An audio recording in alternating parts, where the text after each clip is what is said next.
in my gym, I see a lot of guys who they come into the sauna, they've done their workout, and they're shaking their bottles. They've got their protein shake, whey protein, and if I mention to them, you know, maybe you should switch that for some vegan protein, they look at me like I'm mad. What would you say to people? Number one, okay, so groups like bodybuilders and also people who want to bulk up. What would you say to them? Is this diet for them? How can they increase size on this lifestyle? All those guys are on steroids anyway, and most of the steroids are actually derived from soybeans. So they're getting their size from a vegan product, which is testosterone. The most popular steroid would be testosterone anthate, which is vegan. So I'm saying, like, if you're using a vegan product like testosterone anthate to get swole, then use some pea protein or rice protein as well. Switch out the whey protein, and you'll decrease the chances of a lot of illnesses, prostate cancer, whatever. Look it up. Do the googling whey protein, prostate cancer. So you'll function a lot better. There's no point having big muscles if your dong doesn't work properly because your blood circulation is restricted. When you do a lot of testosterone, that can make your sex drive go down. You can become impotent. So you want to make sure the animal fat's not clog up your arteries. There's no point being looking good in the mirror. You get a girl in bed and nothing's happened. So, but the whole steroid culture, I understand why guys get on steroids, and all the fitness models are on steroids, and that's fine, it's a personal choice, but it's more about, people say you can't get big as a vegan. It's like, no, you can't get big without steroids. You can get fat without steroids, but you can't get big and cut without steroids. So I'm not promoting steroids, I'm just saying they're very common, very, very common in all the gyms all around the world. If someone looks like they're on steroids, it's because they are. So it's not about what you eat as much as what steroids you're on in terms of mass. So you can still be big on a vegan diet. Steroids.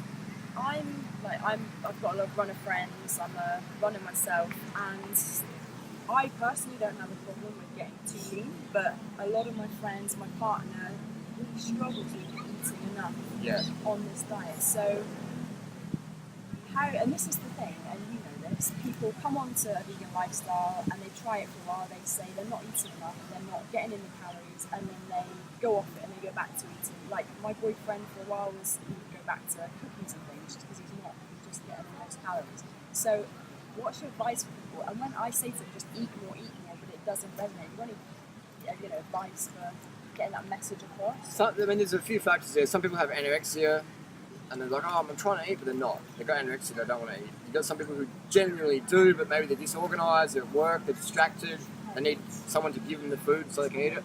The third group could be, they just don't want to eat like you, so they're making excuses. So it depends, I can't answer that for anyone. So the first group, anorexics, don't want to eat. The second group wants to eat, just unorganised, the sort of people you could make food for them and they'll eat it. And the third group would be, I'm not hungry, because I just don't want to eat your food. So you've got to work out which three groups that person may be in, and then calibrate to that situation. But it is hard to eat enough food on this lifestyle. I admit, it's like I have to focus on eating, definitely. I sport eat pretty much every meal. We're going to go to a restaurant in a minute, I'm going to sport eat. But what about in terms of, because the thing I hear the most is, I feel full after 3 bananas, I'm full, yet they will go and eat a steak or whatever, but obviously that's denser calories, higher volume, lower volume, higher calories, exactly. So people say, well, I get too full. Again, just past that? It's the three groups, depends on the person. You've got the anorexics who it's really hard to help. You've got the second group who go, yeah, okay, I'll push through. No, we'll do it. The third group is like, they don't want to do it. So they'll use other excuses. Like, that's just crazy, there's too much potassium. So the three groups, the anorexics, the people who will do it but need more help, and the third group who doesn't want to do it, they might make excuses so they don't feel too bad around you. Let's talk a little bit about sport fitness. You're a big cyclist, you're also a runner. What's your advice for sports people for improving performance, improving fitness, personally? It's funny, not many people call me big cyclist, they call me skinny cyclist. But what's my biggest tips would be, use your bicycle as transport, as a commuting tool. So you ride to the gym or ride to work, and so you won't want to go to the gym because you're getting so fit and lean, you're like, I don't want to go to the gym, it's a waste of my time. Use a bike for transport. And get a bicycle, a road bike or a hybrid bike with the large 700cc wheels, If you're obese, morbidly obese, get like a mountain bike with the 29-inch wheels, a bit more heavy duty, and put the seat as with the widest part of your hips is where your seat wants to be roughly. It's a generic way, and that way you get more leg extension. If your leg's like that, you can't really pedal. So you want to have the seat lined up with the widest part of your hips. Cycling is the best transformative tool. If you want to get leaner and fitter, use a bicycle. You don't have to flog yourself. Just get out and ride with the kids, ride to work. Start with riding 1 minute down the street, turn around and ride 1 minute back. And every week add 30 seconds. By the end of the year, you're doing 30 minutes a day or whatever. Just low intensity talking pace. You got a few hills, go up the hills a little bit. You don't have to flog yourself. Just go up, feel your heartbeat a little bit. You don't have to do intensity to get lean. You definitely don't have to do intensity. Just do volume and go out there and have fun.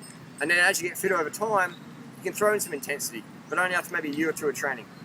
Let your body get used to fitness if you've never been doing it before. And it's enjoyable. You can talk the whole time. You come home like, that wasn't so bad, I'm a bit sweaty, got the blood going, well, I can do that again. I used to be a personal trainer for many, many years. The personal training market model is flog the heck out of your customers. Make them come home like they're totally toasted so they got their money's worth. And you do that, but they rarely come back because you flog them so hard. But then they'll tell their friends, yeah, I've got a really good workout, he's a really good guy, I was toasted. And then their friends come see you and you burn them out as well. And it's just this whole toast and burn philosophy in personal training.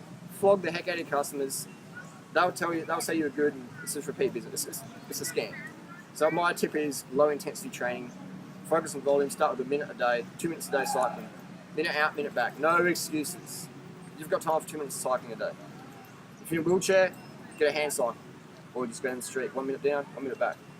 Move your body. So something that's sustainable over the long term. It's got to be sustainable. P90X, all that stuff, Bikram yoga, fads. Not sustainable. Cycling, sustainable. Low impact. A bit of walking as well, a bit of jogging if you want, but start with cycling. What about for improving if you're already an athlete, improving your running times? Okay. A lot of your training on the bike, right? Talk a little bit about that. Let's say you've been training for a few years, you want to go to the next level. You want to do a 5K race or run a marathon or whatever.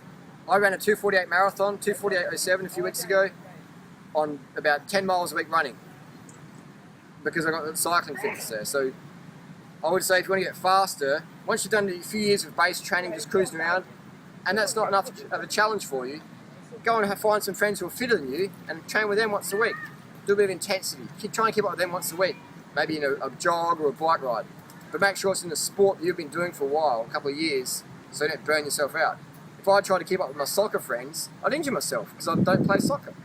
So better off doing a sport for a couple of years, just easy, and then over time, find some fitter friends and try and hang out with them. Get them to test you. So if I want to get faster as a runner, I hang out with my faster running friends. That's what I do. Okay. Once a week. Thanks, Harley. And just to finish off, what's your 3 big tips for life? For life. Don't take anything personally. Eat as much carbohydrates as you can stomach and eat a low-fat, high-carb vegan diet. And drink lots of water so you're getting clear urine at least 10 times a day. And go to bed early, just like Mum said. Well, thanks, Harley. Harley, I think you're doing an amazing job here in Thailand. It's been a great festival so far. And Thanks. check out Harley's YouTube channel, Durianriders. He's doing fantastic work.